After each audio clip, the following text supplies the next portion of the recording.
ठीक है, तो कल हम लोग ने ये स्टार्ट किया था। ये एग्जांपल मैं फिर से एक बार रिपीट करता हूँ। थोड़ा सा शॉर्ट रिवीजन करेंगे इसका। तो N earn contains 6 white, 4 red, and 9 black balls. If 3 balls are selected at random, ठीक है, then find the probability that. यहाँ पे चार अलग अलग क्वेश्चंस है। तो आपने को पहले हम हमेशा याद रखो, we should know this to use NCR formula.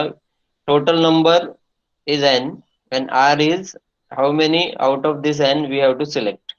So you should know n and r to use this formula. तो n हमेशा ये रहने वाला है। टोटल n ऑफ s के लिए, n ऑफ s के लिए total of all this three colour balls, तो 30 कितना आता है, 19 आता है। 19 में से we have to select three. n of s is 19c3। Calculate इन्होंने भी नहीं किया और आप भी नहीं करेंगे तो भी चलेगा, खाली इतना लिखने का। और फाइनली फाइनल आंसर के टाइम पे कैलकुलेट करेंगे तो भी चलेगा। Now question one is we want two balls drawn are white. तो ये पहला क्वेश्चन है। तो इसमें से दो वाइट है, तो आपको जैसे मैंने बताया, total number of white ball ऊपर आएगा 6। उसमें से दो सिलेक्ट किया तो 6c2 आएगा। और मैंने कल आपको बताया था, यहाँ पे दो वाइट बोल रहे हो लोग। Question is that we have to select two balls, white balls, but total balls we must select three because in question only it is given that we have to select three balls. तो यहाँ पे दो select करेंगे तो ये incomplete है। So that means and word यहाँ पे आएगा, एंड वन नॉन वाइट, मतलब कोई भी बाकी का चलेगा other than white, non white.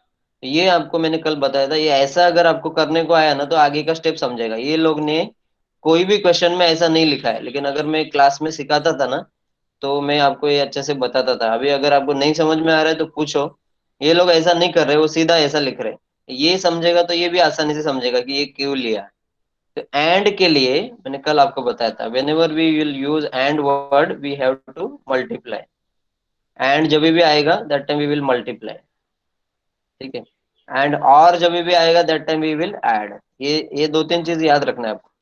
तो इसके लिए 13c1 लिया है। वन क्यों लिया है, कौन बताएगा? वन क्यों लिया है ये 13c1? थर्ड बॉल के लिए। सर थर्ड बॉल के थर्ड लिए। बॉल, हाँ, थर्ड आउट ऑफ 13 क्यों लिया है ऊपर? सर व्हाइट बॉल को बाकी के 13 बॉल से। Total other than white, total 4 + 9 13 balls are there. तो out of those 13 we have to select one. अगर किसी ने बाय मिस्टेक, क्योंकि क्वेश्चन में बाकी एक दो ही बॉल का डिस्कशन यहाँ पे हो रहा है फर्स्ट क्वेश्चन में, तो किसी ने ये नहीं लिखा ना तो वो गलत हो जाएगा, उसका आंसर रॉन्ग आएगा। खाली आप 6 से 2 करोगे तो इसका मतलब आपने 3 सिलेक्शन ही नहीं किया है। हर बार आपको हर क्वेश्चन के हर स्टेप में आपको दिखेगा कि दे आर सिलेक्टिंग टोटल 3। जो भी क्वेश्चन में उतना आपको सिलेक्ट करना पड़ेगा। तो इसके लिए यहाँ पे वन नॉन वाइट का आएगा। तो ये यहाँ पे आपको करना चाहिए, यहाँ पे, ठीक है। हमेशा याद रखो ये। Then so N of A ये मिल गया, ये एन ऑफ ए है। P of A will be N of A upon N of S. N of S मैंने आपको बताया 19c3 है, that will be our denominator and this will be numerator. इसको कैलकुलेट करके लिखो, कैलकुलेटर से करो, कैसे भी चलेगा। तो ये अपना सिंपलेस्ट फॉर्म का आंसर है। विदाउट कैंसिलेशन जो आंसर आता है that we have to write after cancellation. Second question is one of each colour. There are three colour balls, white है, रेड है एंड ब्लैक है।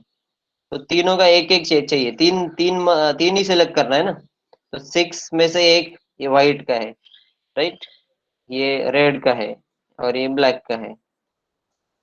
तो ऐसे आप तीनों को सिलेक्ट करो। ये भी है ब्लैक, रेड एंड व्हाइट। तो एंड आएगा ना बीच में, ये भी समझना है आपको। मल्टीप्लाई क्यों कर रहे हैं? अगर आपको ये मल्टीप्लिकेशन और एडिशन समझ में नहीं आ रहा है ना तो फिर आगे प्रॉब्लम होने वाला है। अभी आपका प्रॉब्लम सॉल्व करो। One white and one red and, ठीक है, एंड वन ब्लैक। ये एंड क्यों आ रहा है और क्यों नहीं आ रहा है? Because we have to select completely total 3 balls. तो जब तक 3 नहीं हो रहा है ना, तब तक आपको एंड डालना पड़ेगा। 3 कंप्लीट होएगा तो और आ सकता है। ठीक है, तो इसके लिए इधर एंड है, इसके लिए मल्टीप्लिकेशन कर रहे हैं हम लोग। कभी कभी एडिशन भी होता है आगे आने वाले लास्ट केस में इसके। तो N of B is this, and P of B will be N of B upon N of S. Third question इसका ये है कि event that none of the drawn ball is red, मतलब red नहीं चाहिए, other than red we can have any other colour. तो red के total कितने हैं? रेड के अगर आप देखेंगे क्वेश्चन में 4 है, तो ये 4 को हटा देने का। तो 6 एंड 9 कैन बी, तो 15 में से कोई भी 3 सिलेक्ट करेंगे तो चलेगा। तो वो 15 में से अगर आप सिलेक्ट करेंगे, ठीक है, अदर देन रेड जो है वो 15 है, 15 में से कोई भी 3 लेंगे तो कभी रेड आने का चांस ही नहीं है ना। तो 15C3, 15C3 अपॉन 19C3, ये आएगा थर्ड क्वेश्चन का आंसर। ठीक है, एंड फाइनली ये बहुत ही इंपॉर्टेंट है, मैंने कल आपको 2 वर्ड बताया था, one is at least and other is at most. ठीक है, at least and at most, दोनों वर्ड के प्रॉब्लम आपको बार बार दिखेंगे। और मैं तो बताता हूँ, ये एटलीस्ट और एटमोस्ट का प्रॉब्लम समझा ना, तो आपको ऑलमोस्ट सब कुछ समझ में आने वाला है चैप्टर में। तो इसमें एटलीस्ट 2 बोलेंगे तो इसका मतलब 2 3 4 ऐसा। हायर लिमिट वैसे कुछ नहीं होता, लेकिन क्वेश्चन पे डिपेंड है। जैसे क्वेश्चन में 3 सिलेक्शन हो रहा है, तो एटलीस्ट 1 बॉल, इसका मतलब 1 2 3, लाइक दैट।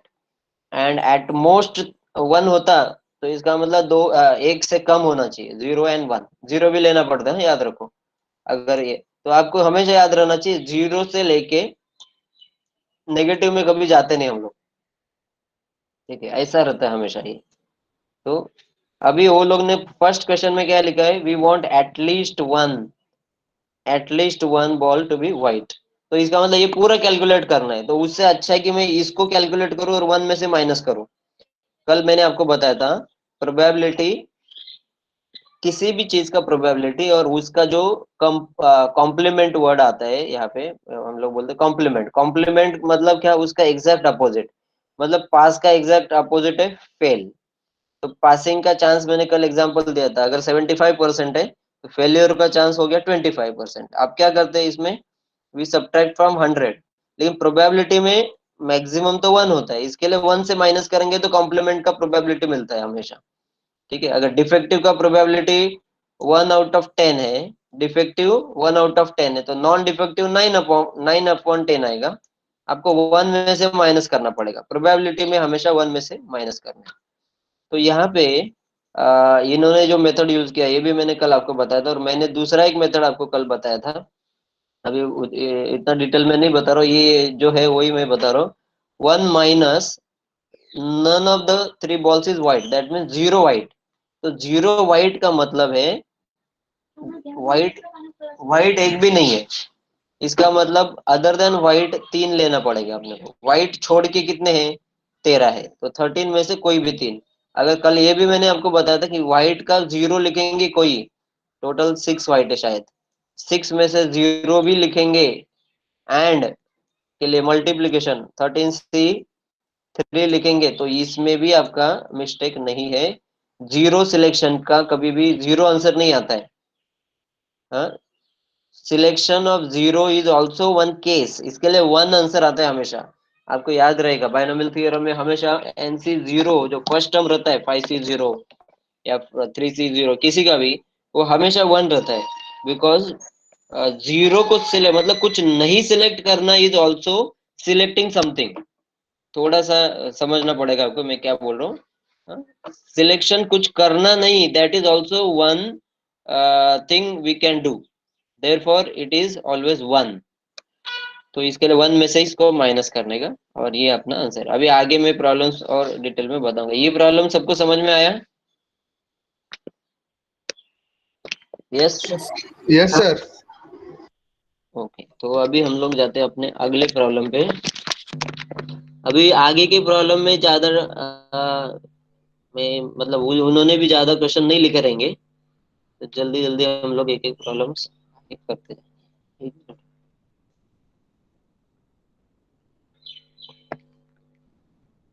तो our next problem is ये 5 men in a company of 20 are graduates. ठीक है. If 3 men are picked up out of 20 at random, what is the probability that they are all graduate? तो यहाँ पे graduate और non graduate की बात हो रही है. ठीक है. ग्रेजुएट बोलेंगे तो दूसरा other than graduate non graduate रहेंगे. तो ये लोग क्या बोल रहे हैं, out of 20 total 5 are graduate. तो दैट मीन्स ये देखो, आपको हमेशा ना टोटल नंबर ऊपर लिखना पड़ता है ना, तो हर चीज का टोटल नंबर मालूम होना चाहिए, तो ये सब कुछ आसानी से समझेगा. 5 out of 20 are graduates. That means non-graduates are 15. ठीक है. 15 are non-graduate in 20 and 5 are graduate.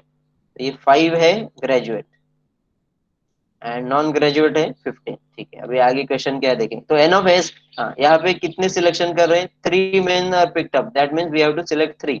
तो एन ऑफ एस जो रहेगा, it will B total out of 20, क्योंकि 20 है ना टोटल अपने पास, उसमें से 3 सिलेक्ट करना है, तो this will be N of S. Question पढ़ने का ही नहीं, जब भी आपको एन ऑफ एस फाइंड करना है ना, तो बिना क्वेश्चन पढ़े सब जो टोटल जितने भी है वो ऊपर आएगा, और कितने सिलेक्ट करने हैं वो नीचे आएगा. एन ऑफ एस के लिए, N of A, N of B, इसके लिए हम लोग क्वेश्चन पढ़ेंगे. ठीक है. तो 5 are graduate in 20. So 3 men are picked up out of 20 at random. What is the probability that, अभी अपना फर्स्ट क्वेश्चन है, they are all graduates. बहुत सिंपल है. तो अभी ये इवेंट ए लिखने का, क्वेश्चन 2 को बी लिखेंगे. Event A is what, all are graduates. तो ऑल ग्रेजुएट चाहिए, बहुत सिंपल है. अपने पास 5 ग्रेजुएट है, उसमें से तीनों के तीनों ग्रेजुएट चाहिए.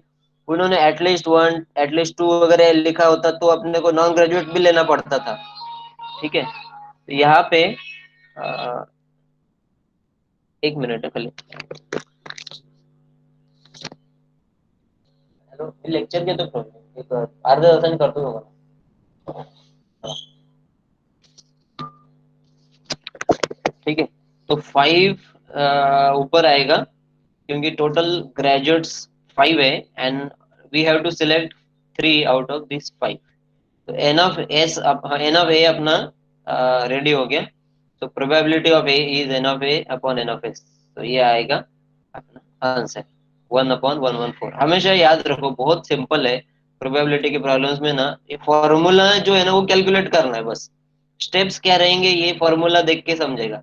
First we will calculate N of S, then we will calculate N of A and then we will divide. बस इतना है. खाली ए बी सी डी वो लिखने को सीखना है अपने को, कि जो इवेंट क्वेश्चन में दिया है फाइंड करने के लिए, those event we have to consider as A B C D like that. अभी अपना सेकंड क्वेश्चन यहाँ पे फर्स्ट हो गया सॉल्व, 1/114 आया. एटलीस्ट वर्ड आ गया देखो. तो ये बहुत इंपॉर्टेंट है, एटलीस्ट 1 इज ग्रेजुएट. तो फिर से यहाँ पे देखो, हम लोग कितने सिलेक्ट कर रहे हैं, हम लोग टोटल 3 सिलेक्ट कर रहे हैं. तो ये हमेशा ये ऐसा रहता है, 0 1 2 एंड 3. तो 3 तक ही जाना है अपने को. तो उन्होंने एटलीस्ट 1 बोला है, मतलब हम लोग को इतना कैलकुलेशन पूछा है उन्होंने. ये दिख नहीं रहा. हम लोग को इतना कैलकुलेट करना है. एटलीस्ट 1 ग्रेजुएट का मतलब 1 ग्रेजुएट और 2 ग्रेजुएट और 3 ग्रेजुएट, ये सब चाहिए. ठीक है. लेकिन 0 ग्रेजुएट कैलकुलेट करके 1 में से माइनस करेंगे तो यही मिलने वाला है. तो ये भी आप डायरेक्ट वैसे कर सकते हैं, 1 - 0 या नॉन ऑफ द ग्रेजुएट. ठीक है. तो या 0 ग्रेजुएट भी बोलते तो भी चलता था. 0 ग्रेजुएट में आएगा, अदर देन ग्रेजुएट 15 है, 15 में से 3 लेंगे, 1 में से माइनस करो. तो वो बार बार 1 में से क्यों माइनस कर रहे हैं, ये आपको समझना चाहिए. कि कैलकुलेशन कौन सा कम है ना, वो काम वो कर रहे हैं. 1 2 3 कैलकुलेट करना बेटर है, कि खाली 0 को कैलकुलेट करना बेटर है. तो 0 एक ही है ना कैलकुलेशन, तो इसके लिए एक ही इसमें स्टेप में हो जाएगा. इसमें आपको 1 ग्रेजुएट एंड 2 नॉन ग्रेजुएट, इधर आता था 2 ग्रेजुएट एंड 1 नॉन ग्रेजुएट, इधर आता था 3 ग्रेजुएट. तो ऐसा ये पूरा कैलकुलेट करने का, फिर उसकी में जितना टाइम जाता है उससे बहुत कम टाइम अपने को ये 1 माइनस में हो जाता है. इसके लिए 1 माइनस कर रहे हैं. even if you don't do this way and if you try to use this method, 1 graduate, देखो पहले हमेशा करने का ऐसे, 1 ग्रेजुएट और 2 ग्रेजुएट और 3 ग्रेजुएट, ये दूसरी मेथड की बात कर रहा हूँ. 3 ग्रेजुएट. अभी हर जगह और हमेशा डाल के रखने का इसमें. जब भी एटलीस्ट और एटमोस्ट आता है ना, तभी ऐसा 1 ग्रेजुएट और 2 ग्रेजुएट और 3 ग्रेजुएट और 5 ग्रेजुएट ऐसा आप करके रखेंगे। नाउ कंप्लीट हर जगह पे सेट अपने को 3 का बनाना है। तो यहाँ पे एंड वर्ड आएगा, एंड 2 नॉन ग्रेजुएट, ठीक है, 2 नॉन ग्रेजुएट। इधर भी ऐसे ही सेम आपको एक 3 का सेट बनाना है। इसमें क्या क्या आएगा, इसमें आएगा and 1 non graduate, 1 non graduate, तो ये यहाँ पे। और फाइनल वाला 3 का ही सेट है, तो इसमें कोई एडिशन की जरूरत नहीं। तो और के लिए यू विल ऐड एंड के लिए you will multiply, and you can solve this way also, it will also give you same answer, ठीक है। तो यहाँ पे 1 माइनस करके किया तो 137 अपॉन 228 आंसर है। और अगर आप लेक्चर के बाद करके देखेंगे ना ये मेथड से, आपको यही आंसर आएगा। मैं तो बोलूंगा आप सब लोग ये मेथड से करके देखो, तो आपका भी एकदम कंफ्यूजन क्लियर हो जाएगा। और ये मेथड से भी समझ लो, तो दोनों मालूम होना चाहिए। कल मैंने एग्जांपल दिया था, कभी कभी ऐसा देते कि एक बॉक्स में 12 डिफेक्टिव बल्ब है। अभी 12 में से एटलीस्ट 2 डिफेक्टिव होने का चांस कितना है, अगर ऐसा क्वेश्चन पूछा तो ये बल्ब कितने हैं, 1 से लेके 12 तक। अभी डिफेक्टिव में 0 भी आ सकता है, 1 भी आ सकता है, 2 भी आ सकता है, 12 तक जाना पड़ेगा। तो एटलीस्ट 2 अगर बोलेंगे तो इतना कैलकुलेशन करना पड़ेगा ऐसे, ये मेथड से। तो ये ज्यादा कॉम्प्लिकेट होता है।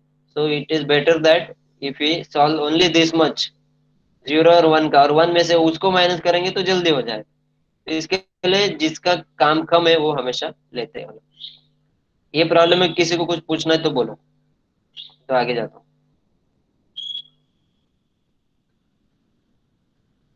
कुछ भी है डाउट किसी को? No, sir. Okay, so this is our next problem. Find from 20 tickets marked 1 to 20, मतलब हर टिकट पे मार्किंग किया है 1 to 20 नंबर्स। एक पे 1 लिखा है, एक पे 2 लिखा है, ऐसे 20 टिकट्स पे total 20 numbers are there. 1 ticket अभी कितना सिलेक्ट हो रहा है वो देखो। पहले अपने पास टोटल टिकट है 20 और सिलेक्ट कर रहे हैं हम लोग 1, 1 बोल रहे हैं ना। 1 ticket is drawn at random, तो एन ऑफ एस अपना रेडी हो गया। याद रखो, हमें बहुत सिंपल है ये चैप्टर है ना, अगर लॉजिक लगाओगे ना बहुत सिंपल। तो from 20 tickets we are selecting 1। Now अभी probability, find the probability that it is mark with multiple of 3 और 5। तो ये आगे ए लेके हम लोग सॉल्व करेंगे। तो एन ऑफ एस तो ऐसा हो गया, 20 में से एक सिलेक्ट करें। अभी एन ऑफ एस हो गया। अभी ए इवेंट लेते हैं, एक ही क्वेश्चन है अपना इसमें।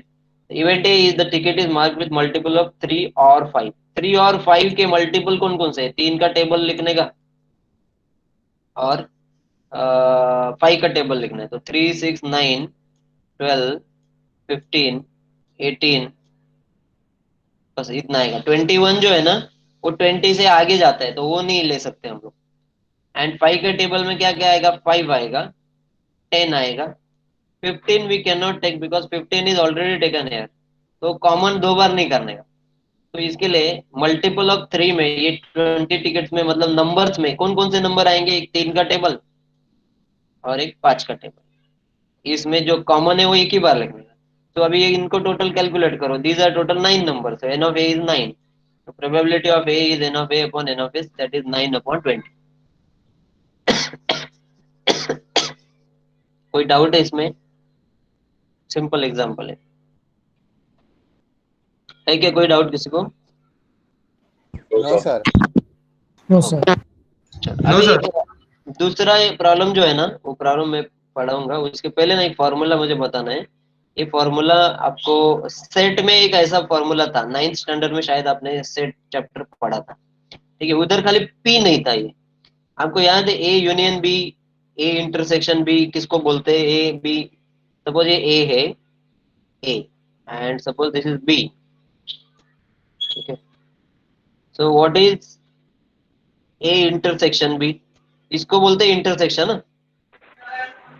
Intersection is what, Between sir the A common, and B. दोनों में जो कॉमन है। कॉमन पार्ट जो है ना उसको हम लोग इंटरसेक्शन बोलते हैं, ठीक है। एंड यूनियन जो है ना, ये टोटल है, मतलब ये ए भी लेगा, बी भी लेगा और इंटरसेक्शन भी लेगा, तो उसको बोलते हैं यूनियन। तो ए यूनियन बी का फॉर्मूला क्या होता है, A plus B minus A intersection B. अभी माइनस क्यों करते हैं, प्लस क्यों नहीं कर रहे? क्योंकि ए इंटरसेक्शन बी का पार्ट ए में ऑलरेडी आ चुका है और बी में फिर से वो ले रहे, तो रिपीट हो जाएगा, 2 बार हो जाएगा, इसके लिए वी विल सब्ट्रैक्ट। तो ये फॉर्मूला अपने को इधर यूज करना है, ये प्रॉब्लम है। तो पहले नहीं फॉर्मूला मुझे बताने का था, और ये फॉर्मूला 3 के केस में भी है। मतलब ये जैसे तीसरा सेट अगर आ जाता है यहाँ पे, तो कैसे फॉर्मूला बनेगा उसका? तो उसका फॉर्मूला भी ऐसे ही है, A union B union C is equal to A plus B plus C. ठीक है, ए इधर कैसा ए और बी है, तो उधर A plus B plus C करने का, और फिर minus A intersection B minus A intersection C minus B intersection C. लेकिन उसमें ना एक टर्म एडिशन भी करना पड़ता है, वो that is plus A A intersection intersection B हाँ C C A B A C B C तीनों का। तीनों का इंटरसेक्शन ऐड करना पड़ता है। वो भी एक आध शायद आगे रहेगा, शायद ये सब है ना। हाँ, पहले स्टार्टिंग में जो फॉर्मूले थे ना उधर एक्सप्लेन किए रहेंगे अभी।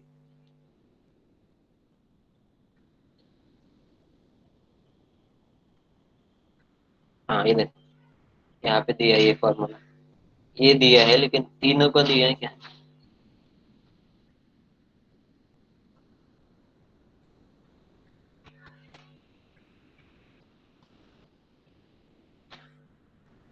सर अब बहुत ऊपर आ गए। क्या नहीं नहीं, उधर ही था।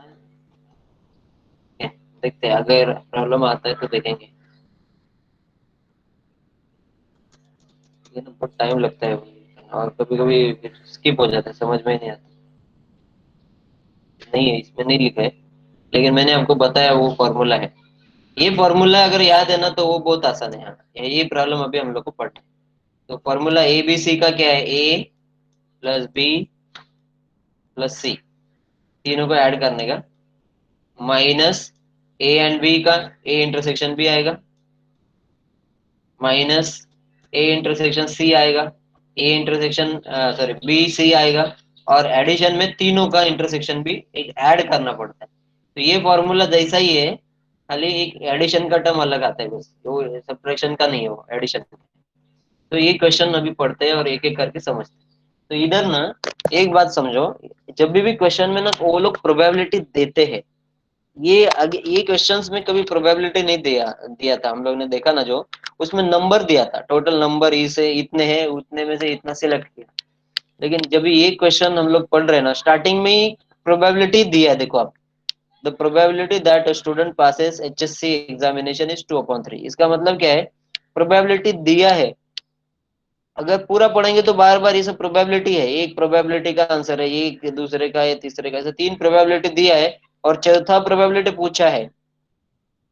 तो इसके लिए फॉर्मूला यूज करना पड़ेगा। तो अगर आपको कभी कंफ्यूजन होता है तो ये याद रखो कि whenever probability is given in question, that time we can not use this technique.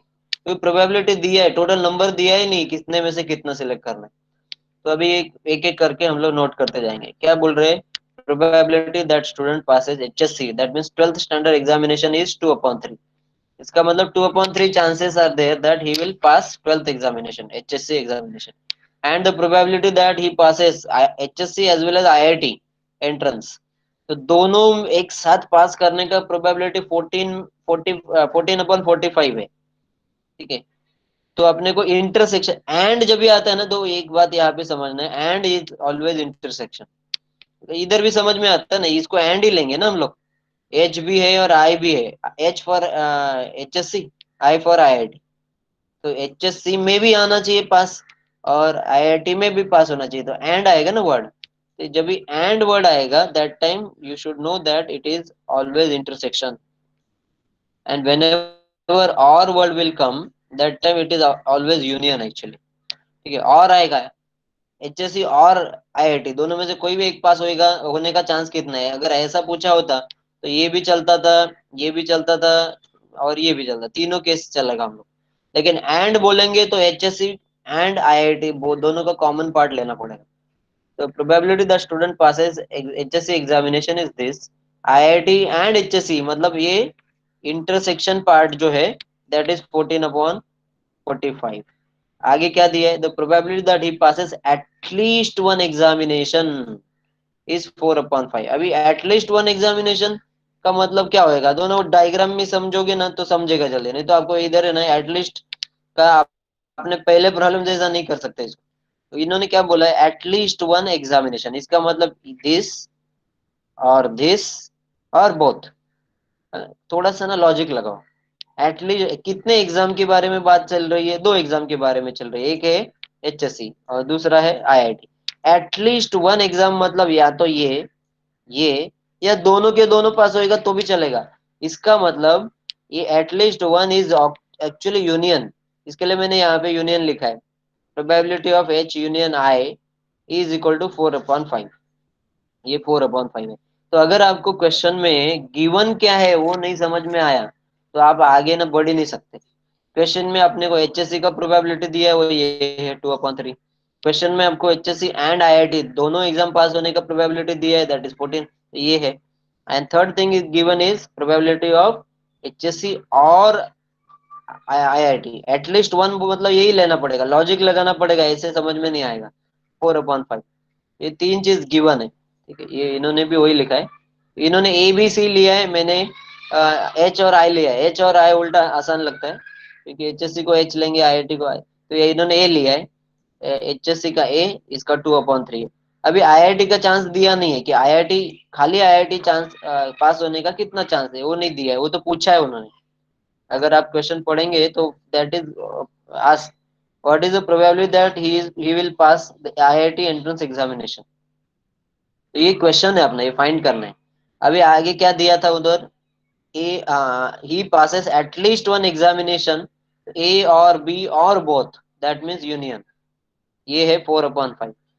And he passes both, and word आया है यहाँ पे, आप पढ़ो यहाँ पे एंड वर्ड आया है। He passes HSC and IIT, that means intersection. तो वो इंटरसेक्शन जो है बोथ जो है दैट इज दिस 14/45। अभी ये फॉर्मूला लिखो, अगर आपको याद नहीं आता ना तो फॉर्मूला भी लिखेंगे तो भी उसको भी मार्क मिलता है। फॉर्मूला लिखो और जो जो है वो सब्स्टिट्यूट करो, आसानी से आंसर आता है। तो ये गिवन है, ये गिवन है और ये गिवन, तीन चीज गिवन है। We want to find probability that he will pass IIT entrance examination. तो इधर सब्स्टिट्यूट कर दो। सब्स्टिट्यूशन किया तो बी का प्रोबेबिलिटी इधर रखो, बाकी सबको ये बाजू में लेके जाओ, कैलकुलेट करो। 4/9 chances are there that he will pass IIT entrance examination. इसमें किसी को डाउट है ये एग्जांपल में तो बताओ।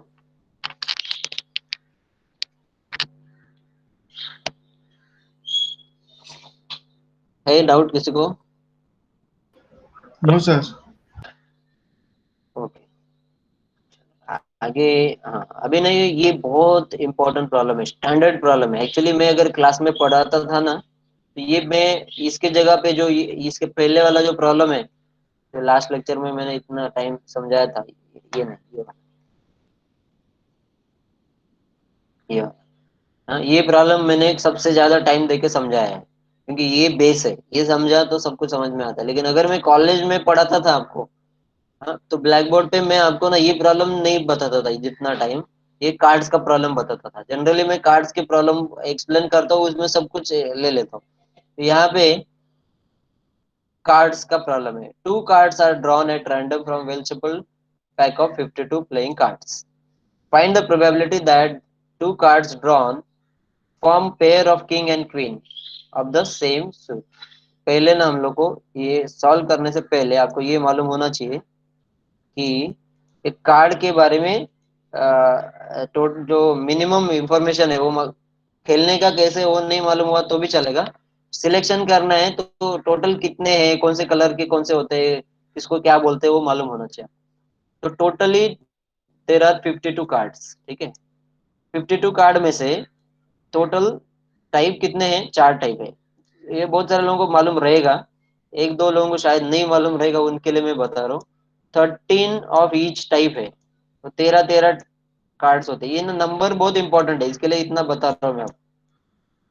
52 कार्ड है जो खेलने वाले कार्ड्स होते हैं, पत्ते बोलते हैं हम लोग उसको। इसमें 13 ऑफ ईच टाइप, चार टाइप के हैं। एक होता है उसको बोलते हैं हार्ट, ठीक है, तो सबको मालूम है किसका सिंबल कैसे रहता है, heart. Second is called as diamond, diamond ऐसा रहता है, ठीक है, डायमंड। देन उसके बाद आता है एक spade and one is club. ठीक है, अभी मुझे ना एग्जैक्टली ये दोनों का कौन सा किसका ये है वो याद नहीं है, आपको मालूम रहेगा शायद। तो 13 cards are there of heart, 13 diamond के हैं, 13 स्पेड के हैं एंड 13 क्लब के हैं। अभी ये मैं इसके लिए बता रहा हूँ कि ये जो दो है ना, इनका कलर रेड रहता है। तो टोटल रेड का कलर कितना है? 26। एंड ये जो दो है बचे हुए दो, इनका कलर ब्लैक रहता है। तो ब्लैक कार्ड्स के बारे में कभी भी बात हुआ तो समझ लो वो 26 है, और रेड दूसरा कोई कलर ही नहीं रहेगा, red and black. Red 26, black 26। अभी आगे तो कार्ड्स के जो टाइप्स है, पहला कार्ड को हमेशा बोला जाता है एस, इक्का बोलते हैं हम लोग, एस। उसके बाद वाला नंबर है 2।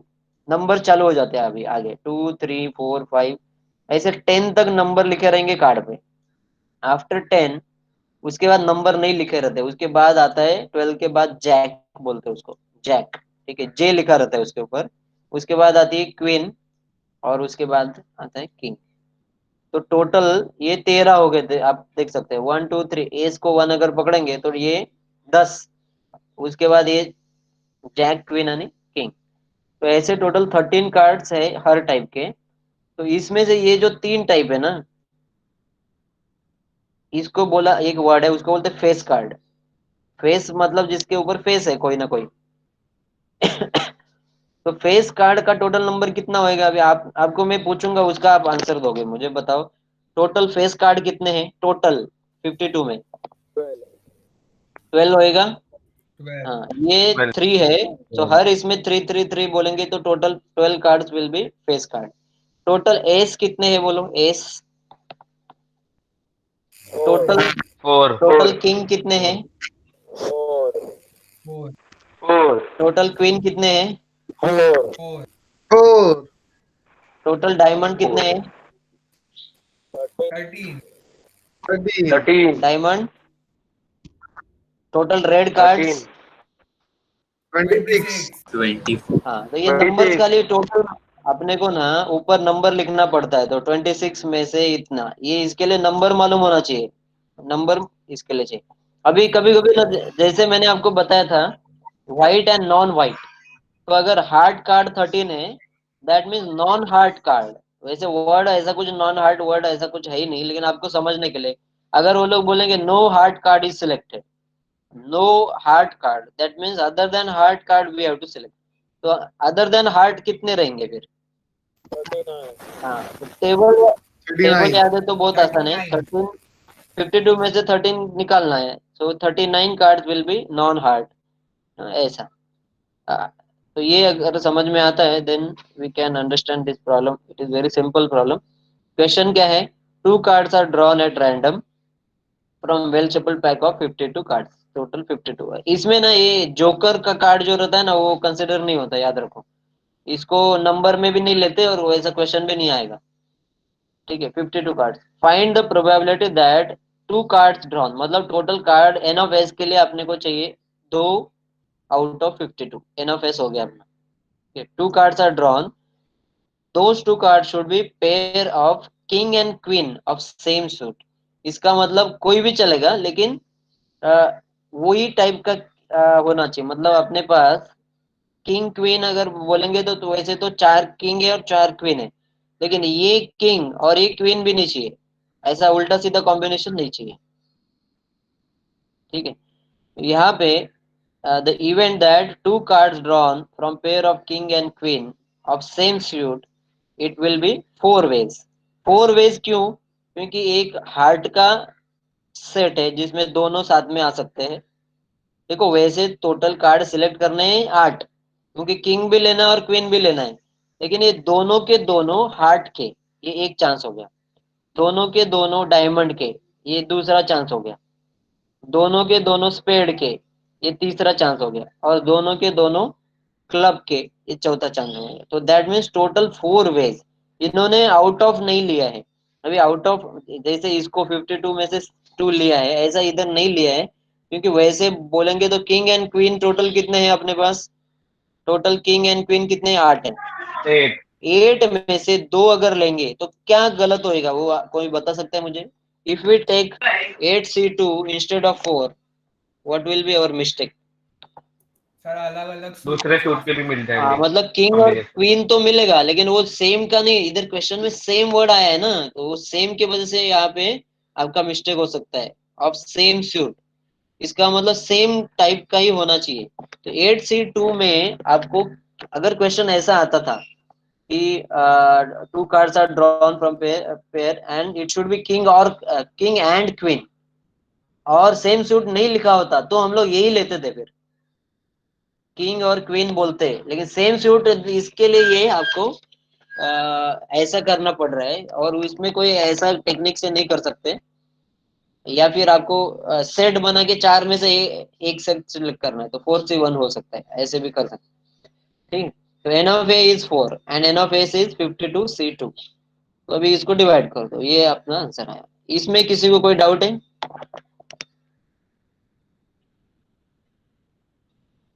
हाँ, anyone having any doubt? No sir. ठीक है, अभी है ना, कार्ड के ऊपर कुछ प्रॉब्लम देखते हैं, क्योंकि इन्होंने शायद एक छोटा प्रॉब्लम दिया है, लेकिन मुझे ज्यादा प्रॉब्लम कार्ड्स के ऊपर मैं पूछता हूँ भी एग्जाम में, ज्यादा प्रॉब्लम कार्ड के ऊपर। और अभी मैं एक्सप्लेन यहाँ पे ज्यादा नहीं है, तो मैं अलग से आपको बताता हूँ। तो सपोज मेरा क्वेश्चन ऐसा है कि 3 कार्ड्स आर सिलेक्टेड, ठीक है, 52 में से 3 सिलेक्ट कर रहे हैं हम लोग।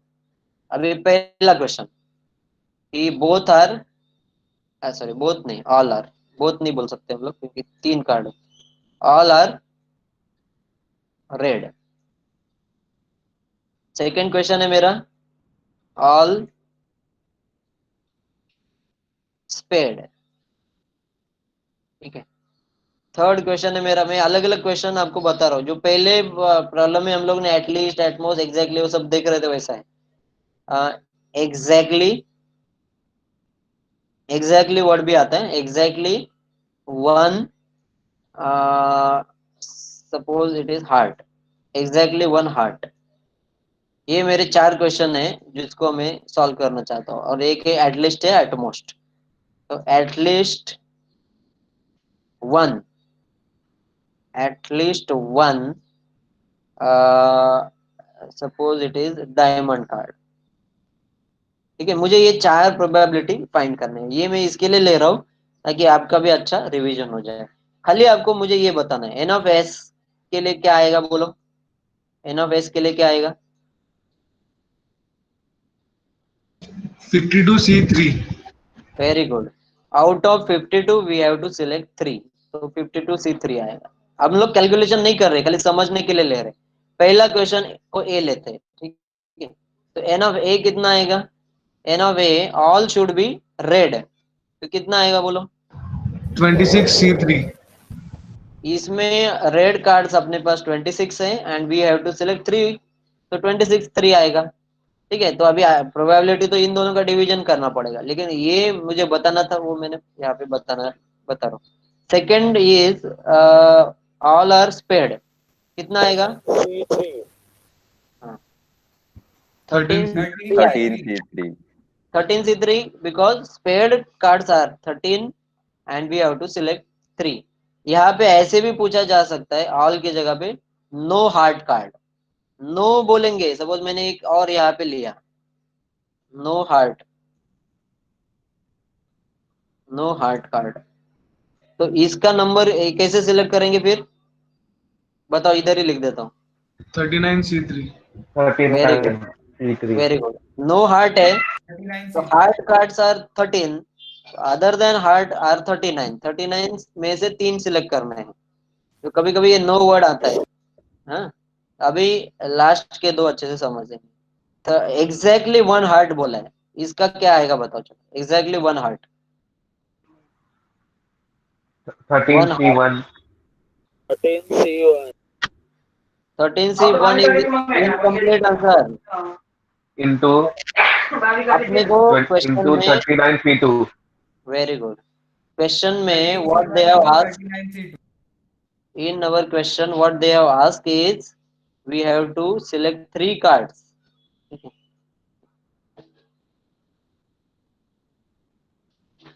सकल we have to select 3 cards. तो 3 कार्ड अगर बोलेंगे तो वन, इन्होंने पूछा एग्जैक्टली 1 हार्ट, तो इधर आपका आएगा एंड 2 नॉन हार्ट। समझ में आ रहा है? 1 हार्ट एंड 2 नॉन हार्ट। तो एंड के लिए we will multiply 2 non heart, तो 39 है ना अपने पास। अदर देन हार्ट कितने हैं? 39 में से 2। तो ये आपका आंसर आएगा एन ऑफ सी। सबको ये थर्ड केस समझ में आया क्या? Yes sir. हाँ, अभी लास्ट केस है एटलीस्ट 1 डायमंड। तो एटलीस्ट 1 डायमंड का मतलब है 1 डायमंड, 2 डायमंड, 3 डायमंड। ठीक है, अभी 3 डायमंड का कैलकुलेशन करेंगे ऐसा तो भी चलेगा, जैसे मैंने इधर लिखा है। या फिर आपको क्या करना पड़ेगा, 0 डायमंड एक ही बचा ना, इधर लेफ्ट साइड में एक ही बचा है, तो 1 माइनस नो डायमंड बोलेंगे या 0 डायमंड बोलेंगे तो उसका भी वही आंसर आएगा। और अगर इनको कैलकुलेट करेंगे तो वही आंसर है। हम लोग 0 डायमंड का आंसर इक्वल टू इसका आंसर नहीं लिख रहे, हम लोग क्या लिख रहे हैं, 1 माइनस 0 डायमंड, क्योंकि इतना ही है ना टोटल, 0 1 2 3, इसके आगे भी नहीं जाना है और पीछे भी नहीं जाना है। तो 1 माइनस 0 डायमंड लेंगे तो ये बराबर इतना ही आएगा। ठीक है, तो 0 डायमंड मतलब कितना आएगा बोलो? 0 डायमंड का कैसे आएगा? 39 13 से 0। C3. हाँ, किसी ने ये लिखा 13 से 0, it is not wrong, it is correct. And even if you don't write anything, 13 से 0 का 0 लिखना ही नहीं, और 39 से 3 लिखा तो भी चलेगा, वही मैं कब से बता रहा था। ठीक है, 0 अगर लेंगे तो 1 आता है इधर हमेशा, और अगर ये नहीं लिखा, खाली 39 से 3 लिखा तो भी करेक्ट है। ठीक है, तो ये मुझे बताने का था कार्ड्स के बारे में, कि कैसे उसमें भी ऐसे केसेस आते हैं, ये मैंने बता दिया। आगे जाएंगे, कुछ पूछना है तो बताओ, कार्ड्स के बारे में कोई डाउट है किसी का? No sir. ओके, चलो आगे जाएंगे। हाँ, ये ना अरेंजमेंट का प्रॉब्लम, ये बाद में लेता हूँ। अरेंजमेंट में सीटिंग अरेंजमेंट है, ठीक है, तो ये मैं लास्ट में लेता हूँ, पहले ये टाइप के सब ले लेता हूँ। हाँ, in room there are 3 electric lamps from the collection of 15 electric bulbs, of which only 10 are good।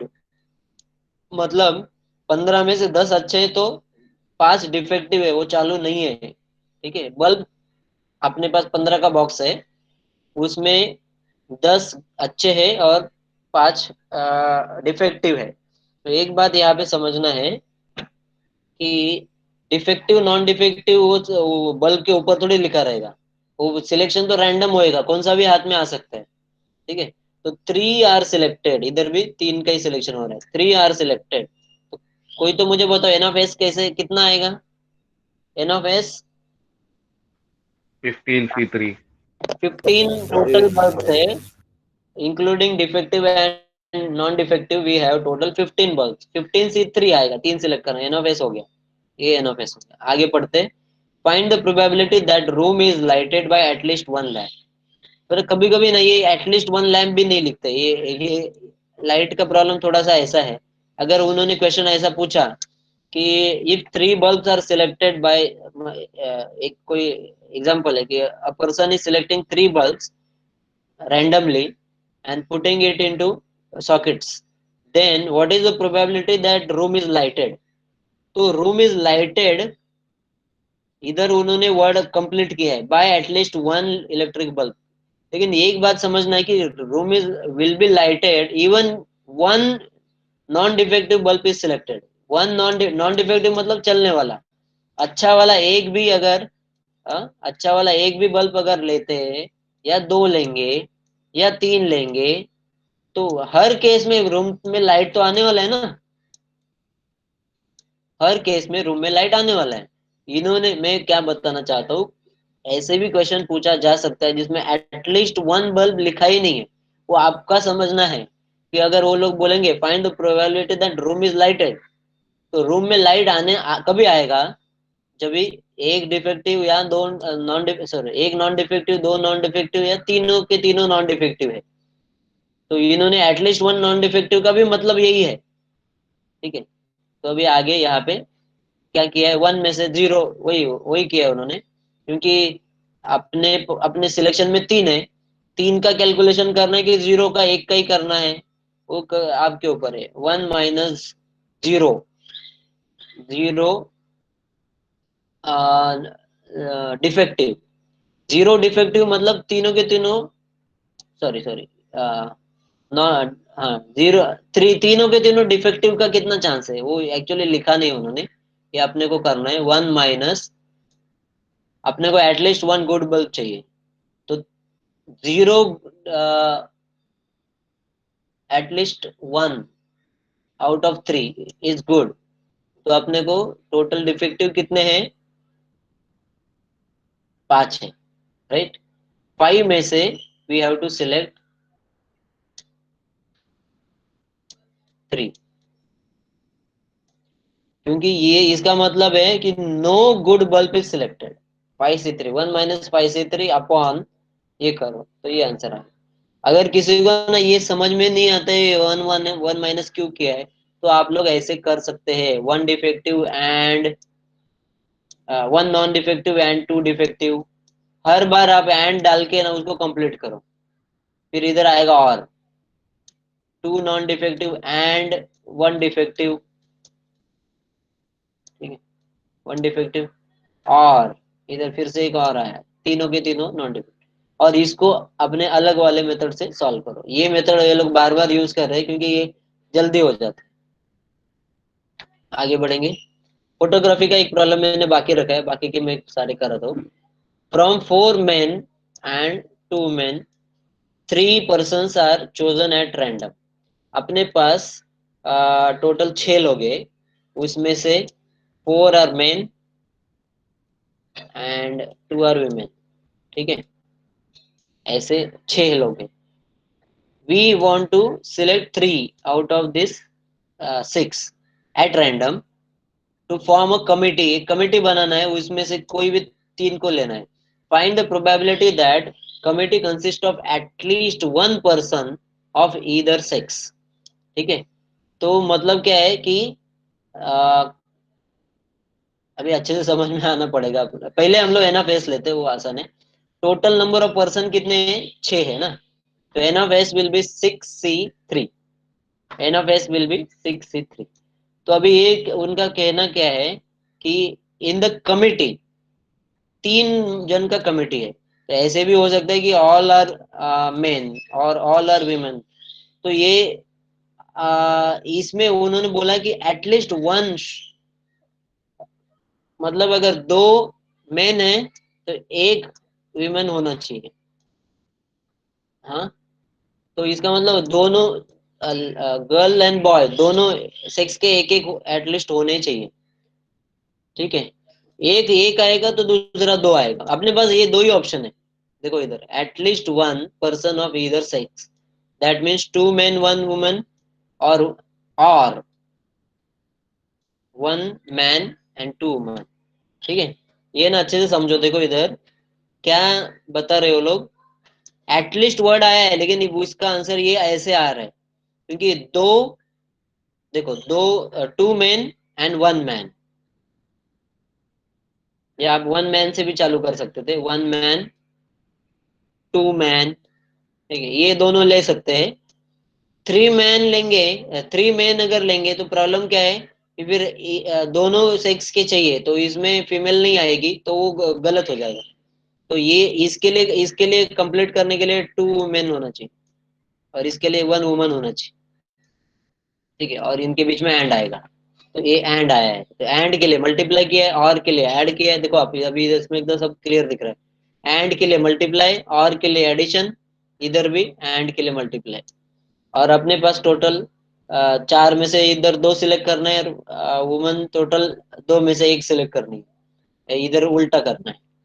तो ऐसे ये न्यूमरेटर आएगा, डिनोमिनेटर इज 6C3, ऑलरेडी देखा है हम लोगों ने, 4/5 आंसर आता है। ये समझ में आया कि अभी कोई डाउट है किसी को इसमें?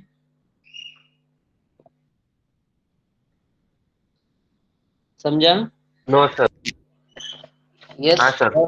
समझ में आया।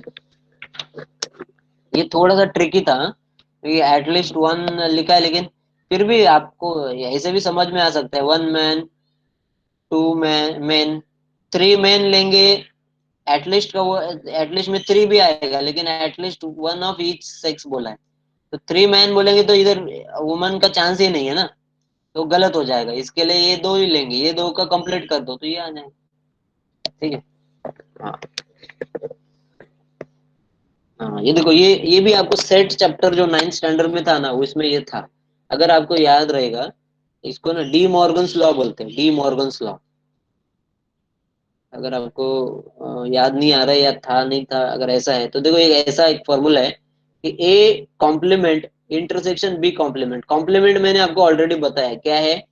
अगर ये ए है तो ए का कॉम्प्लीमेंट ये रहेगा, जो नॉट ए का पार्ट है वो ए कॉम्प्लीमेंट।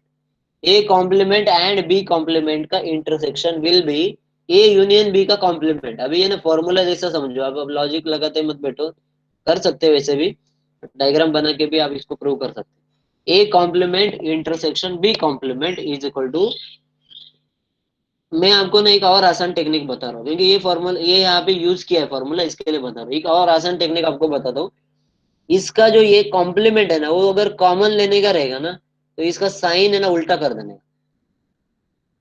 ये इंटरसेक्शन है ना, उसको यूनियन कर देने का, और ये दोनों का कॉमन ले लेने का। ऐसा एक आसान याद रखने के लिए मैंने निकाला है इसे। और ऐसे ही सेम है ना यूनियन का भी है, A complement union B complement. इसका भी अगर आपको कॉम्प्लीमेंट कॉमन लेने का रहेगा, ऐसा कॉमन लेने का रहेगा, तो उसको खाली साइन बीच का जो है, इधर कॉम्प्लीमेंट बाहर ले लो, ये यूनियन था तो उसको इंटरसेक्शन कर लो, तो यही एक ही चीज है। ठीक है, एक ही चीज है। ठीक है, तो अभी क्वेश्चन क्या है वो पहले पढ़ते हैं, बाद में ये फॉर्मूला पे आते हैं। If A and B are two event such that, A का प्रोबेबिलिटी दिया है, बी का प्रोबेबिलिटी भी दिया है। मैं बार बार बता रहा हूँ, जो क्वेश्चन में प्रोबेबिलिटी ही दिया रहेगा उसको हम लोग ऐसे सिलेक्ट करके नहीं कर सकते इतने में से इतना, इधर फॉर्मूला ही यूज करना पड़ेगा। तो ए का दिया है, बी का भी दिया है, और इंटरसेक्शन का भी दिया है, ए इंटरसेक्शन बी भी दिया है। Find A complement intersection B complement. तो अभी A complement intersection B complement जो है, उसका अगर कॉम्प्लीमेंट बाहर ले लेंगे तो ऐसा मिलेगा आपको। लेकिन ये कैलकुलेट करने के लिए ए यूनियन भी मालूम होना चाहिए। तो ए यूनियन बी तो ये तीनों से मिल जाता है अपने को। ए यूनियन बी का जो आंसर आएगा उसका कॉम्प्लीमेंट हमारा आंसर रहेगा, क्योंकि हम लोग को जो पूछा है, हम लोग को जो पूछा है वो ये है। देखो ये जो है ना, ये और ये एक ही है, but we can not find this directly. First we have to find A union B, and then we have to find A union B का कॉम्प्लीमेंट। ए यूनियन बी का complement is 1 minus A union B. A union B का formula क्या है? A union B का formula A plus B minus A intersection B. A का probability दिया है, B का भी दिया है, इंटरसेक्शन का भी दिया है, सब कुछ दिया है। सब्स्टिट्यूट करके ए यूनियन बी फाइंड करो, उसको 1 में से माइनस करो, it will be A complement intersection B complement. इधर है ना कोई लॉजिक यूज नहीं होता है, ऐसे फॉर्मूला सीधा सीधा यूज करने का है। ठीक है, ये समझ में आया क्या सबको? इसमें ना कॉम्प्लीमेंट का जो डाला ना, इसके वजह से कंफ्यूजन है। हाँ, समझा? Yes, sir. हाँ, तो कॉम्प्लीमेंट के वजह से किसी को कंफ्यूजन हो सकता है, लेकिन मैंने उसको भी आपको बताया, शॉर्टकट है ये। दोनों में अगर कॉम्प्लीमेंट दिया रहेगा तो उसको बाहर ले लेने का है ब्रैकेट के, क्योंकि हम लोग को यूनियन और इंटरसेक्शन ये जो है ना, ये डायग्राम में आसानी से समझ में आता है, किसको यूनियन बोलते हैं किसको इंटरसेक्शन बोलते हैं। तो कॉम्प्लीमेंट को इधर से हटा दो, बाहर ले लो ब्रैकेट के, और इसका साइन उल्टा कर दो। ठीक है, चलो आगे जाएंगे। और सर ऊपर उधर एन की जगह पी होना चाहिए था। क्या क्या? ऊपर एन की जगह पी होना चाहिए था सेकंड लाइन ये में। हाँ, ये एन रहेगा तो सब एन होएगा, पी रहेगा तो सब पी रहेगा, ऐसा है। ठीक है, चलो। 2 6 फेस्ड अनबायस्ड डाइस। डाइस आपको मालूम रहेगा, सिंगुलर डाई बोलते हैं उसको, जिसमें 6 डॉट रहते हैं, 1 डॉट 2 डॉट 3 डॉट, ऐसे 6 डॉट्स हैं। ठीक है, तो ये 2 dice are thrown, unbiased dice are thrown. Find the probability that sum of numbers shown is 7 or product of 12। तो ना इधर पहले एन ऑफ एस निकालेंगे। अपने पास 2 डाइस है, तो 1 1 आपको आपने ये 10वीं में बनाया, मुझे याद है, इसके लिए इसमें ज्यादा एक्सप्लेन भी डिटेल में नहीं किया है। 1 1 1 2 ऐसे करते करते 1 6, फिर 2 1 2 ऐसे 6 6 तक जाएंगे तो 36 एन ऑफ एस आता है। ये 10वीं का ही प्रॉब्लम है आपका, एन ऑफ एस इज 36। अभी उन्होंने क्या लिखा है उसको ठीक से पढ़ेंगे। फाइन, ये एन ऑफ एस हो गया 36, इधर अपना टोटल नंबर 36। तो find the probability that sum of numbers shown is, दो थ्रो कर रहे हैं हम लोग, तो उनका जो एडिशन है सम है, इट शुड बी इधर 7 और it should B product of, और प्रोडक्ट शुड बी 12। मतलब जैसे 3 into 4 6 into 2 ऐसा चलेगा। 12 मल्टीप्लीकेशन आना चाहिए या फिर एडिशन 7 आना चाहिए। एक मल्टीप्लीकेशन का कंडीशन डाला है और एक एडिशन का डाला है, तो ये पहले 7 का करते हैं, अलग अलग लिया है। ठीक है ठीक है, हाँ, इसको भी फॉर्मूला से सॉल्व किया है, करेक्ट है। वैसे भी कर सकते हैं, नहीं तो फिर प्रोबेबिलिटी ऑफ ए, यहाँ पे किधर गया, सम शुड बी 7। 7 सम आने वाला 1 के लाइन में ये है, ये दो क्या हो रहा है, म्यूट करो, किसका आवाज आ रहा है, किसका आवाज आ रहा जय। है।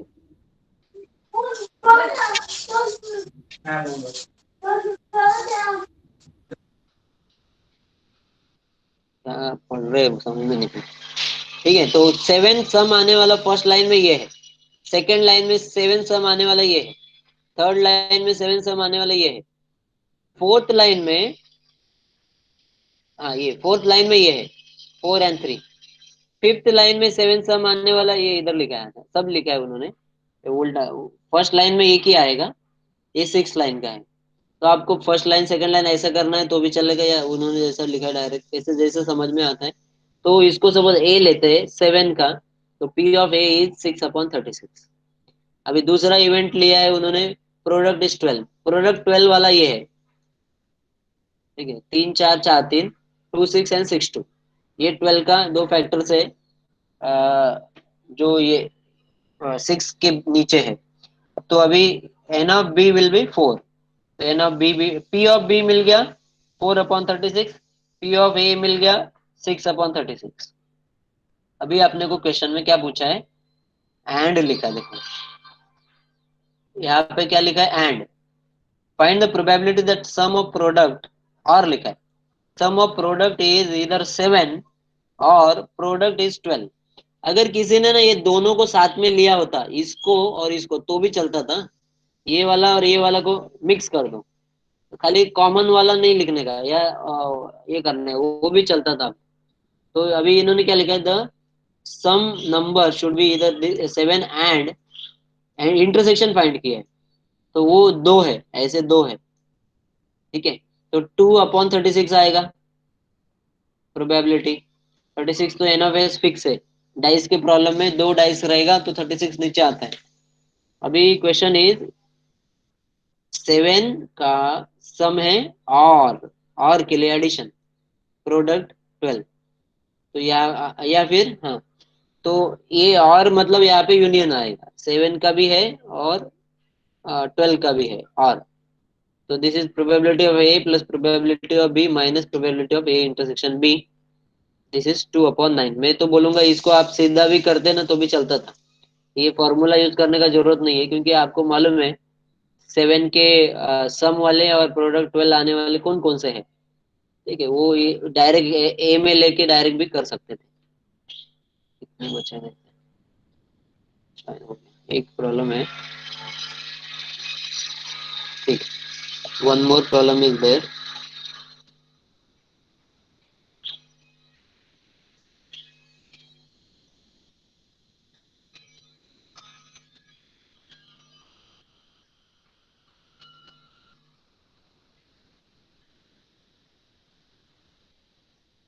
हाँ, ये भी पहले प्रॉब्लम जैसा है, फर्स्ट प्रॉब्लम जो लास्ट टाइम किया था, an urn contains 10 red 5 white 5 black balls, 2 are selected at random find the probability that they are not of same colour. अभी सेम कलर के है, सेम कलर के नहीं है, दो ले रहे ना, तो इसका मतलब दोनों के दोनों अलग अलग कलर के हैं, ऐसा उनको चाहिए। ठीक है, मतलब आपको कॉम्बिनेशन खुद बनाना पड़ेगा, या वन में से माइनस करना पड़ेगा। दोनों रेड, ये एक्चुअली फॉर्मूला यूज कर रहे हैं, इसके लिए कर रहे हैं, ऐसा हो रहा है।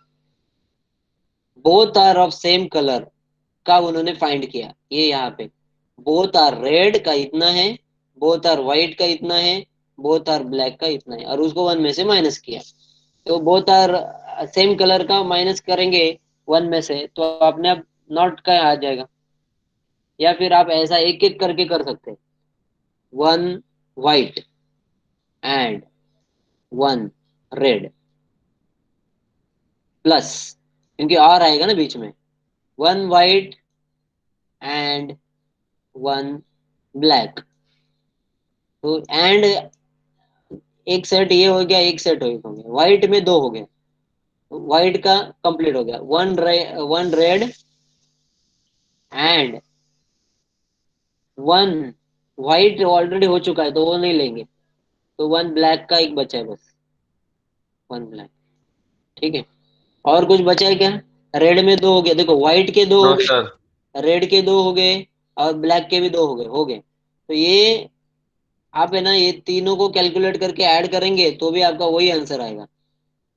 एक्चुअली ये मुझे ना बोर्ड पे सिखाना चाहिए था, तो और अच्छे से आपको समझ में आता था। इन्होंने क्या अलग मेथड यूज किया है, मैं होता तो मैं आपको ऐसे करने के लिए बोलता था। ज्यादा फॉर्मूला में ना कंफ्यूजन होता है, बहुत सारे फॉर्मूले, क्योंकि कभी कभी हमारा लॉजिक गलत भी होता है, तो ये आसानी से समझ में आता है। तो मैं तो बोलूंगा कि आप लोग लेक्चर के बाद है ना, इसको ऐसे ट्राई करके देखो, आपका आंसर यही आएगा, सेम आंसर आएगा 15 अपॉन।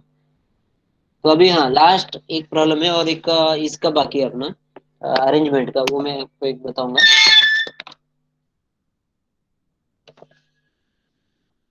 यहाँ पे कभी अगर क्वेश्चन में है ना, जैसे ये भी सेट में ही था शायद, आपको ऐसा इंटरसेक्शन का बना के देते थे,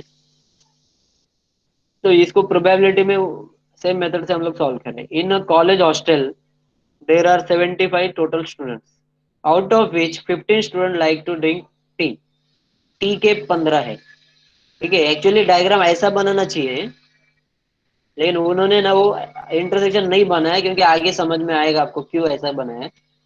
तो 15 take drink tea, 40 drink coffee, 40 drink coffee, and 20 like neither tea nor coffee. तो ये दोनों नहीं वाले इतने हैं।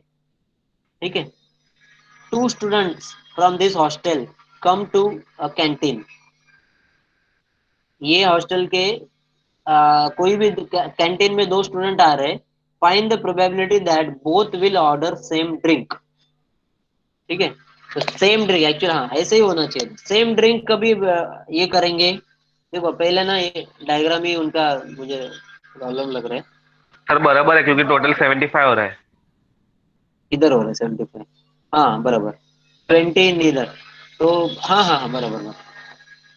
अगर इन्होंने ये 10 दिया होता था ना, नीदर टी नॉर कॉफी, तो इसका मतलब ये डायग्राम ऐसा आता था, और इधर बीच में 10 आते थे। लेकिन इन्होंने जो दिया है, इसका टोटल ही 75 हो रहा है। उन्होंने क्या बोला है, टी के 15 है। इसमें ना प्रैक्टिस के लिए ऐसे प्रॉब्लम दिए हैं नीचे, वो आप करोगे ना, तो आपको और आइडिया आएगा कि कैसे कैसे प्रॉब्लम आते हैं। कभी कभी ऐसा भी प्रॉब्लम आता है, यहाँ पे 15 टी का है, कॉफी का 40 बोला है, तो ऐसे हो सकता है जब ये ऐसा टी के बोले तो उसमें कॉफी के भी ऐड हो सकते हैं, हो सकते हैं। लेकिन 20 नीदर वाले है, टी भी नहीं कॉफी, कॉफी भी नहीं, तो इसका मतलब 20 इधर बीच में आएगा। तो इसका ही टोटल 75 हो रहा है, that means there is no intersection. तो अभी दो स्टूडेंट कोई भी आ रहे हैं, क्वेश्चन क्वेश्चन क्या है, find the probability that both will order same drink. इन्होंने फॉर्मूला यूज किया, मैं बिना फॉर्मूला का भी आपको बता सकता हूँ। पहले एन ऑफ एस क्या रहेगा, एन ऑफ एस क्या रहेगा बोलो? 55C2। 75 C2, सर 75 75 में से कैसे?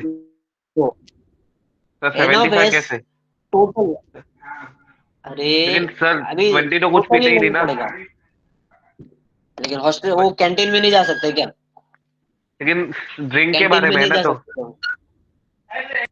हाँ लेकिन कभी भी ये देखो 52 कार्ड्स है, तो अभी कार्ड्स में सब कार्ड को लेना पड़ता है, ऐसे है वो टोटल लेना पड़ेगा। कभी भी एन ऑफ एस के टाइम पे किसी को भी स्किप नहीं करना है, ये याद रखो। वो पीते वो उन्होंने फिर देना चाहिए, तुम जो बोल रहे हो ना वो भी करेक्ट है, लेकिन उन्होंने लिखा हुआ होना चाहिए कि वो पीने वाले या कैंटीन में बिना पीने वाले नहीं आ सकते, क्या आ सकते हैं ना? तो सर लेकिन उनके बिना जो पीने वाले ऑर्डर क्यों करेंगे? ऑर्डर, हाँ सर, नहीं ऑर्डर लिखा है ऑर्डर ना। तो, ऑर्डर लिखा है।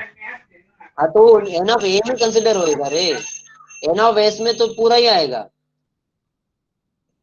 एन ऑफ एस में पूरा ही आएगा। आप करके देखो, आप करके देखो आपको समझ में आएगा, ठीक है? तो दोनों के दोनों टी लेंगे, और ये अपने को चाहिए दोनों के दोनों टी और दोनों के दोनों कॉफी, और नीदर वाला नहीं चाहिए कोई भी, नीदर वाला कोई भी नहीं चाहिए। तो दो टी का नंबर है 15C2, और के लिए एडिशन। कॉफी का टोटल नंबर है 40, उसमें से दो सिलेक्ट करने हैं, ठीक है? ये अपना एन ऑफ ए हो जाएगा, और एन ऑफ एस ये है। तो probability will be this, probability इनका डिवीजन करने का। आप करके देखो तो आपको पता चलेगा क्या आंसर है, यही आंसर आपका है, ठीक है? इन्होंने फॉर्मूला बना के बनाया।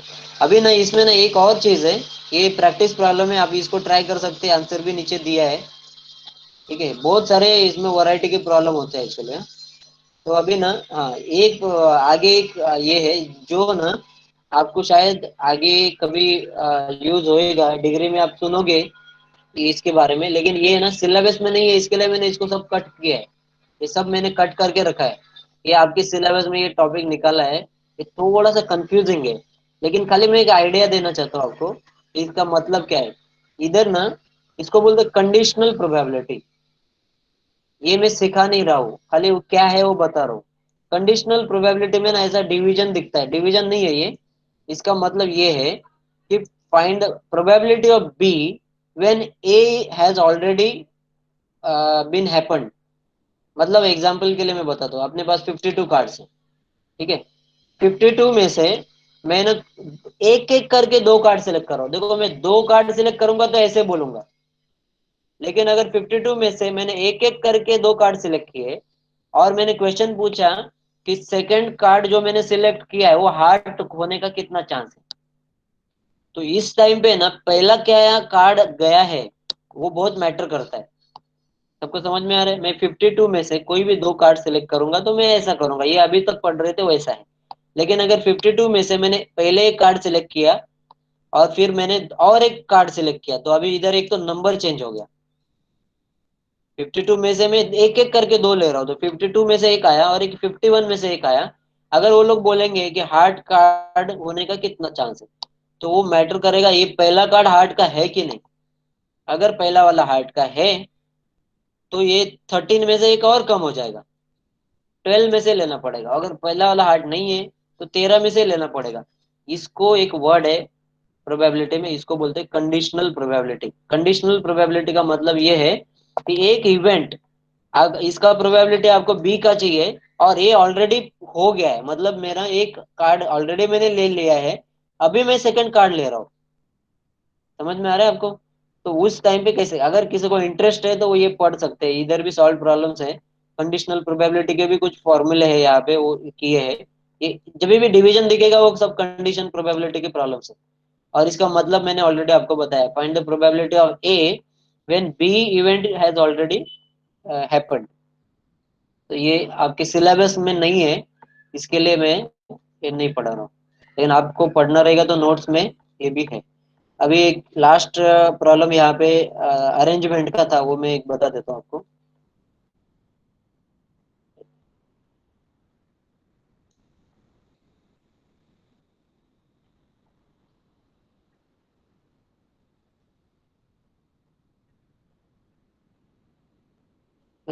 वो तो आगे पीछे हो जाता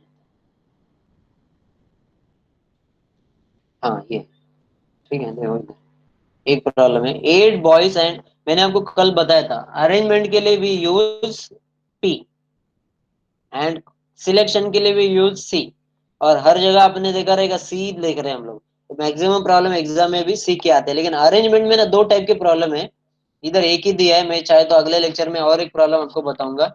अरेंजमेंट मतलब बुक्स को अरेंज कर रहे हैं आप, या फोटोग्राफी के लिए लोग मेल है फीमेल है बॉयज गर्ल्स है ऐसा कुछ भी बोलेंगे, और बोलेंगे कि इसको ऐसे ऐसे कंडीशन देंगे कि ऐसे होने का कितना प्रोबेबिलिटी है। तो 8 बॉयज एंड 2 गर्ल्स, तो ये दो नंबर अपने को बॉयज गर्ल्स का मिलना है, are sitting in a row for a photograph, find the probability that both girls will be always together. ठीक है, एक काम करता हूँ मैं ना क्योंकि इसके साथ मुझे ना और भी एक दो प्रॉब्लम बताने हैं, क्योंकि इसमें भी दो प्रॉब्लम है। एक है both girls are always together, तो both girls are never together, वो भी प्रॉब्लम है जो इधर सॉल्व नहीं है।